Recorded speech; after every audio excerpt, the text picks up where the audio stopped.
এইরকম মজাদার রেসিপি হলে তো আর কোনো কথাই নাই, ভাত একটু বেশিই লাগবে। দেখতে যেমনটা লোভনীয় হয়েছে, খেতেও কিন্তু ভীষণ মজা হয়েছিল। হ্যালো এভরিওয়ান, আসসালামু আলাইকুম। সবাই কেমন আছো? আশা করছি সকলেই ভালো আছো। আলহামদুলিল্লাহ, আমিও ভালো আছি। তো প্রতিদিনের মতো আমি আজও চলে আসলাম তোমাদের সাথে নতুন একটা রেসিপি নিয়ে। তো বন্ধুরা, প্রথমে দেখতে পাচ্ছ আমরা একটা আলুর শাক তুলে আনলাম অন্ধকারে মোবাইলের লাইট জ্বালিয়ে, কারণ আমরা আজকে বিকেলে হাঁটতে বের হয়েছিলাম। তো আমরা ফিরে আসতে আসতে অন্ধকার হয়ে গেছিলো। তো আসার পথে রাস্তার কিনারে দেখলাম অনেক আলু শাক হয়ে আছে। তো দুই বান্ধবী মিলে লোভ সামলাতে পারলাম না, তাই অন্ধকারে তোলা শুরু করে দিলাম। তো আমি মোবাইলের আলো জ্বালিয়ে দাঁড়িয়েছিলাম আর আমার বান্ধবী তুলে নিল। তো বাসায় নিয়ে এসে আমি এটাকে হাতে ছিঁড়ে নিয়েছি। ছিঁড়ে খুব ভালো করে ধুয়ে নিলাম, কারণ অনেক ভালো ছিল। এই তো দেখতে পাচ্ছ তোমরা বন্ধুরা, আমি আলু শাকগুলো খুব সুন্দর করে ধুয়ে নিচ্ছি।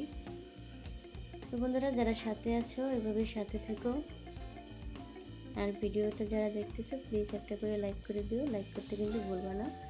আর আমার আজকের এই ভিডিওটা তোমাদের কাছে কেমন হয়েছে কমেন্ট বক্সে জানিয়ে দিও। তো বন্ধুরা, চলো আমি আজকে রেসিপিটা নিয়ে আসলাম আলু শাক দিয়ে চিংড়ি মাছের রেসিপি।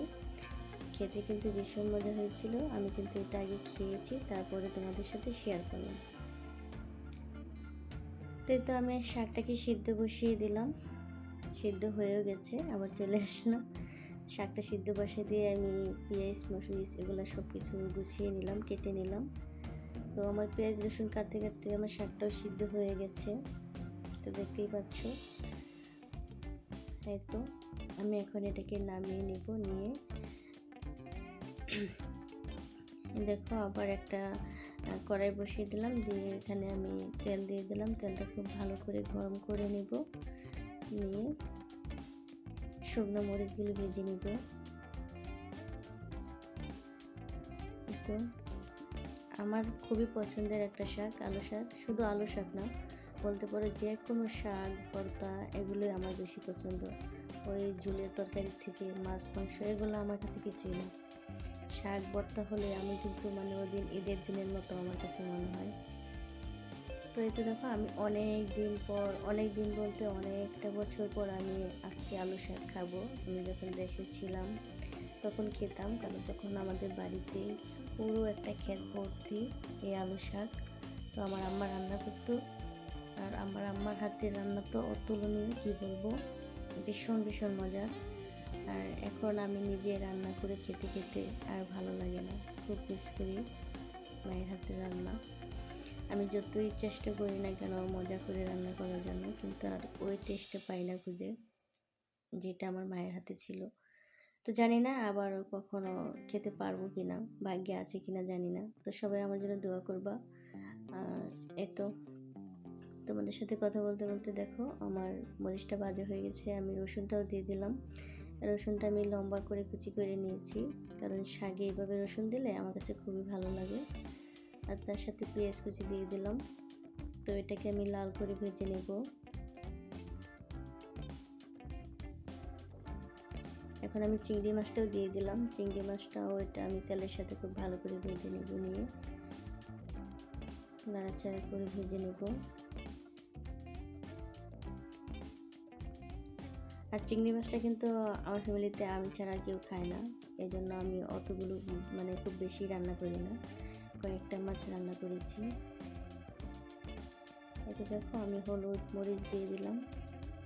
আসলে গুঁড়া মরিচের গুঁড়াটা খেলে আমার খুবই প্রবলেম হয়, তাই আমি খেতে চাই না, কিন্তু না খেয়ে উপায় নেই, কারণ আমার বাসায় কাঁচামরিচ শেষ হয়ে গেছে। আমি সবসময় কাঁচামরিচ দিয়েই রান্না করি। যত কাঁচামরিচ নেই সেজন্য আমি শুকনো মরিচটাও দিলাম। আর যত মরিচ কম খাওয়া যায় ততই ভালো। আমি সবসময় যে কোনো খাবারে হোক না কেন আমি মশলার একটু কম ইউজ করি। তো দেখতেই পাচ্ছ আমি খুব ভালো করে এটাকে কষিয়ে নিলাম। এখন একটু নেড়ে চেড়ে আর একটু কষিয়ে নিব। নিয়ে তারপরে এখানে আমি শাকটা দিয়ে দেব। তো আমি দেখেছি অনেকেই আলু শাক দিয়ে চিংড়ি মাছ দিয়ে ঝোল খায়, তো ওই ঝোলটা আমার পছন্দ না।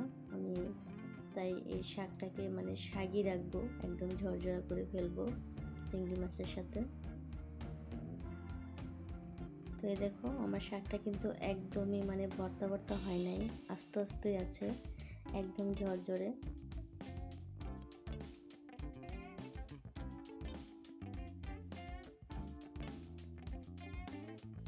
তো আমি আবারও বলবো বন্ধুরা, প্লিজ তোমরা যারা আমার সাথে আছো প্লিজ একটা করে লাইক করে দিও, লাইক করতে ভুলবা না। আর দয়া করে কেউ আমার ভিডিওটা স্কিপ করবে না। আমি সবসময় বলি আমি কারোর ভিডিও স্কিপ করি না। আমি যদি সময় না পাই আমি কিন্তু ফুল ভিডিও ওয়াচ করে দিই, ঠিক আছে, ফুল ওয়াচ করে দিই। আর তোমরাও আশা করছি আমার পাশে ফুল সাপোর্টিং হয়ে থাকবা। তো এই তো আমার শাকগুলো হয়ে গেছে, এখন নামিয়ে নিচ্ছি। দেখতে দেখো যেমন সুন্দর হয়েছে, লোভনীয় হয়েছে, খেতে কিন্তু ভীষণ মজা হয়েছিল। আমি কিন্তু শাকটা খেয়েছি। এই তো বন্ধুরা দেখো, তো আর কি বলবো, নতুন পুরান যারা আছো সবাই প্লিজ আমার পাশে থেকো। আর আজকে পর্যন্তই, আল্লাহ হাফেজ।